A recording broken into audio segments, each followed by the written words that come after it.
ಮಧ್ಯಾಹ್ನದ ಬಿಸಿಯೂಟದ ಆಹಾರದಲ್ಲಿ ಹುಳಗಳ ರಾಶಿ. ಟಿವಿ9ನ ರಿಯಾಲಿಟಿ ಚೆಕ್ನಲ್ಲಿ ಕರ್ಮಕಾಂಡ ಬಯಲಾಗಿದೆ. ಇದನ್ನೇನಾದರೂ ಸೇವಿಸ್ಬಿಟ್ರೆ ಕಾಯಿಲೆಗಳು ಬರೋದು ಗ್ಯಾರಂಟಿ. ಶಾಲಾ ಮಕ್ಕಳು, ಅದು ಕೂಡ ಪುಟ್ಟ ಮಕ್ಕಳಿಗೆ ಕೊಡುವಂತ ಊಟ ಇದು. ಆದರೆ ಅದರಲ್ಲಿ ಹುಳುಗಳಿವೆ. ಶಿಕ್ಷಣ ಸಚಿವರೇ ಸರ್ಕಾರಿ ಶಾಲೆಗಳ ದುಸ್ಥಿತಿ ಇಲ್ಲಿ ನೋಡಬೇಕು. ನಾವು ಬೇರೆ ಬೇರೆ ಯೋಜನೆಗಳ ಬಗ್ಗೆ ಮಾತನಾಡ್ತೀವಿ, ಸ್ಮಾರ್ಟ್ ಸಿಟಿ ಬಗ್ಗೆ ಮಾತನಾಡ್ತೀವಿ. ಆದರೆ ಹಳ್ಳಿಗಳಲ್ಲಿ ನೀವು ನೋಡ್ತಾ ಇದ್ರೆ ಬಹುತೇಕ ಶಾಲೆಗಳಲ್ಲಿ ಅವ್ಯವಸ್ಥೆ. ಜೈರಾಬಾದ್ ಸರ್ಕಾರಿ ಶಾಲೆಯಲ್ಲಿ ಕಳಪೆ ಬಿಸಿ ಊಟ, ಅಕ್ಕಿ, ಗೋಧಿ, ತೊಗರಿ ಬೇಳೆಯಲ್ಲಿ ರಾಶಿ ರಾಶಿ ಹುಳುಗಳು. ಅಕ್ಟೋಬರ್ನಲ್ಲಿ ಬಂದಿದ್ದಂಥ ಆಹಾರದಲ್ಲಿ ಪದಾರ್ಥಗಳು ಕಳಪೆ ಆಗಿದೆ. ನೀವು ನೋಡ್ಬೋದು ಈಗ ಟಿವಿ9ನ ಕ್ಯಾಮ್ರಾದಲ್ಲಿ. ಸರ್ಕಾರಿ ಪ್ರೌಢಶಾಲೆ, ಪ್ರಾಥಮಿಕ ಶಾಲೆಯಲ್ಲಿ ದುಸ್ಥಿತಿ.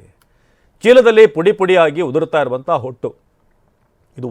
ಇದನ್ನು ದಾಸ್ತಾನು ಮಾಡೋದೇನು, ಶೇಖರಿಸಿ ಇಡ್ತಾರಲ್ಲ, ಸ್ಟೋರೇಜ್ ಮಾಡಬೇಕಾದ್ರೆ ಸರಿಯಾದಂಥ ವ್ಯವಸ್ಥೆಯನ್ನು ಮಾಡಿರೋದಿಲ್ಲ. ಅಕ್ಕಿ ನೀವು ಸ್ವಲ್ಪ ಸಮಯ ಇಟ್ಟರೆ ಈ ರೀತಿಯಾದಂಥ ಹುಳುಗಳು ಬರುತ್ತೆ. ಇದು ಅಕ್ಕಿಯಲ್ಲಿ ಕಂಡು ಬಂದಿರುವಂಥ ಹುಳುಗಳ ರಾಶಿ. ರಾಯಚೂರು ಜಿಲ್ಲೆಯ ಬಹುತೇಕ ಶಾಲೆಗಳಲ್ಲಿರುವಂಥ ಅವ್ಯವಸ್ಥೆ. ಬನ್ನಿ, ನಮ್ಮ ಪ್ರತಿನಿಧಿ ಒಂದು ಪ್ರತ್ಯಕ್ಷ ವರದಿ ಕೊಟ್ಟಿದ್ದಾರೆ, ನೋಡೋಣ.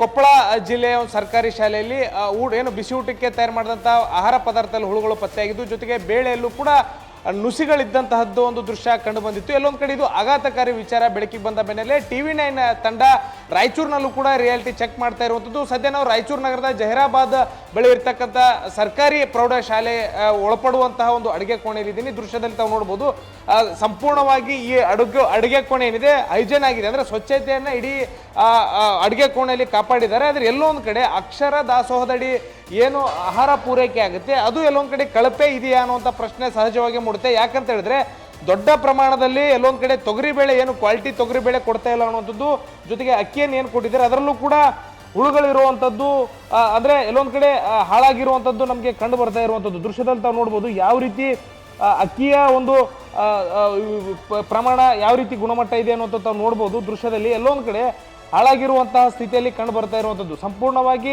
ಅಕ್ಕಿಯನ್ನು ನಾವು ಹೊರತೆಗೆದಂಥ ಸಂದರ್ಭದಲ್ಲಿ ಈ ರೀತಿ ನಾವು ನೋಡ್ಬೋದು ಯಾವ ರೀತಿ ಸಮಸ್ಯೆ ಆಗ್ತಾ ಇದೆ ಅನ್ನೋದು.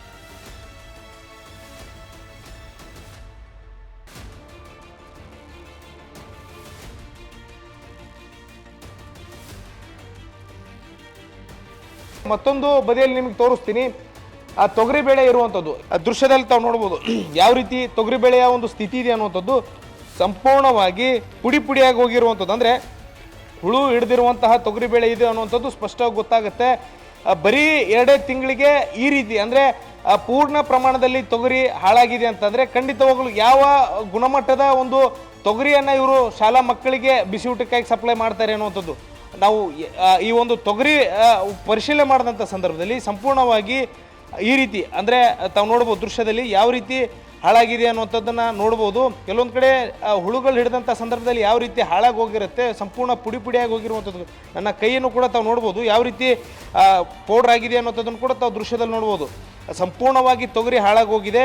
ಇಂತಹ ಒಂದು ಏನು ಆಹಾರವನ್ನು ಮಕ್ಕಳು ಸೇವನೆ ಮಾಡಿದರೆ ಅವರ ಆರೋಗ್ಯ ಸ್ಥಿತಿಗತಿಗೆ ಜವಾಬ್ದಾರಿ ಯಾರು ಅನ್ನೋಂತಹ ಪ್ರಶ್ನೆ ಪೋಷಕರು ಕೇಳ್ತಾ ಇರುವಂಥದ್ದು.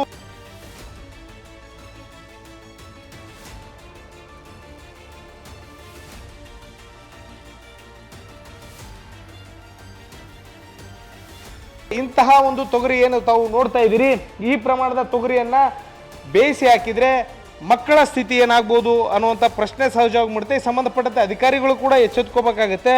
ಯಾಕಂತ ಹೇಳಿದ್ರೆ ದೊಡ್ಡ ಮಟ್ಟಕ್ಕೆ ಇದು ಸಮಸ್ಯೆ ಆಗುವಂಥ ಎಲ್ಲ ಲಕ್ಷಣಗಳಿದ್ದಾವೆ. ಏನು ಕೊಪ್ಪಳದಲ್ಲಿ ಆಹಾರದಲ್ಲಿ ಏನು ಹುಳುಗಳು ಪತ್ತೆಯಾಗಿತ್ತು, ಜೊತೆಗೆ ತೊಗರಿ ಬೇಳೆಯಲ್ಲೂ ಕೂಡ ನುಸಿಗಳು ಪತ್ತೆಯಾಗಿತ್ತು. ಅದೇ ಮಾದರಿಯಲ್ಲಿ ರಾಯಚೂರಿನಲ್ಲೂ ಕೂಡ ತೊಗರಿ ಬೇಳೆ ಗುಣಮಟ್ಟದ್ದಿಲ್ಲ, ಅದು ಕೂಡ ಹುಳು ಹಿಡಿದಿದ್ದಾವೆ, ಸಂಪೂರ್ಣವಾಗಿ ಹಾಳಾಗೋಗಿದೆ ಅನ್ನುವಂಥದ್ದು ಸಾಕ್ಷಿ ಸಮೇತ ಟಿವಿ9 ರಿಯಾಲಿಟಿ ಚೆಕ್ನಲ್ಲಿ ಬೆಳಕಿಗೆ ಬಂದಿರುವಂಥದ್ದು. ಸಂಬಂಧಪಟ್ಟ ಅಧಿಕಾರಿ ಕೂಡ ಎಚ್ಚೆತ್ತುಕೊಂಡು ಯಾರು ಈ ಆಹಾರ ಪದಾರ್ಥವನ್ನು ಪೂರೈಕೆ ಮಾಡ್ತಾ ಇದ್ದಾರೆ ತೊಗರಿಬೇಳೆ ಮತ್ತು ಅಕ್ಕಿಯನ್ನು, ಅವರ ವಿರುದ್ಧ ಕ್ರಮ ಕೈಗೊಳ್ಳಬೇಕು ಅಂತ ಹೇಳಿ ಪೋಷಕರು ಆಕ್ರೋಶವನ್ನು ವ್ಯಕ್ತಪಡಿಸ್ತಾ ಇರುವಂಥದ್ದು. ಕ್ಯಾಮ್ರಾ ಪರ್ಸನ್ ವಾಸುದೇವ್ ಜೊತೆ ಭೀಮೇಶ್ ಪೂಜಾರ್, ಟಿವಿ9 ರಾಯಚೂರು. ಒಂದು ಕಡೆ ನಾವು ನೋಡ್ತಾ ಇದ್ದೀವಿ, ಈ ಗೃಹಲಕ್ಷ್ಮಿ ಹಣ ಬಂದಿಲ್ಲ ಅಂತ ಅನ್ನಭಾಗ್ಯದ ಬಗ್ಗೆ ಸರ್ಕಾರ ಮಾತನಾಡುತ್ತೆ. ಆದರೆ ಇನ್ನೊಂದು ಕಡೆ ವಿದ್ಯಾರ್ಥಿಗಳಿಗೆ ಸಿಗ್ತಾ ಇರೋದು ಹುಳುಗಳ ಭಾಗ್ಯ. ನೀವು ನೋಡ್ತಾ ಇದ್ರೆ ವಿಜುವಲ್ಗಳಲ್ಲಿ ಹೇಗೆ ಹುಳುಗಳು ಓಡಾಡ್ತಿದೆ ಅಂತ. ಪುಟ್ಟ ಮಕ್ಕಳಿಗೆ, ಅದು ಕೂಡ ಓದುವಂಥ ಮಕ್ಕಳಿಗೆ ಒಳ್ಳೆ ಆಹಾರ ಕೊಡದೆ ಹೋದರೆ ಅವರ ಭವಿಷ್ಯ ಹೇಗೆ ರೂಪಿಸುತ್ತೆ? ಹಾಗೆ ಭಾಳಷ್ಟು ಮಂದಿ ಕಷ್ಟದಲ್ಲಿರುವಂಥವ್ರು, ಅವ್ರ ಮನೇಲಿ 3 ಹೊತ್ತು ಊಟಕ್ಕೂ ಕೂಡ ಸಮಸ್ಯೆ ಇರುತ್ತೆ, ಅಂಥ ಮಕ್ಕಳಲ್ಲಿ ಬರೋದು. ಸರ್ಕಾರಿ ಶಾಲೆಗೆ ಮಕ್ಕಳು ಬರ್ತಾ ಇಲ್ಲ ಅಂತ ನೀವು ಹೇಳ್ತೀರಾ, ಸರ್ಕಾರಿ ಶಾಲೆಗಳನ್ನು ಮುಚ್ಚಲಾಗ್ತಾರೆ. ಈ ರೀತಿ ಆಹಾರವನ್ನು ಕೊಟ್ಟರೆ ಯಾವ ಮಕ್ಕಳು ತಾನೇ ಶಾಲೆಗೆ ಬರ್ತಾರೆ? ಅಥವಾ ಯಾವ ಪೋಷಕರು ತಾನೇ ಅವರ ಮಕ್ಕಳನ್ನು ಧೈರ್ಯವಾಗಿ ಶಾಲೆಗೆ ಕಳಿಸೋಕೆ ಸಾಧ್ಯ? ಇದರ ಬಗ್ಗೆ ಶಿಕ್ಷಣ ಸಚಿವರು ನಿಮ್ಮ ಫಾಲೋಅಪ್ ಕೂಡ ಮಾಡ್ತೀವಿ ನಾವು. ನಿಮ್ಮ ರಿಯಾಕ್ಷನ್ ಕೂಡ ಬೇಕೇ ಬೇಕು, ಜೊತೆಗೆ ಬದಲಾವಣೆ ಬೇಕು, ಬರೀ ರಿಯಾಕ್ಷನ್ ಬೇಡ.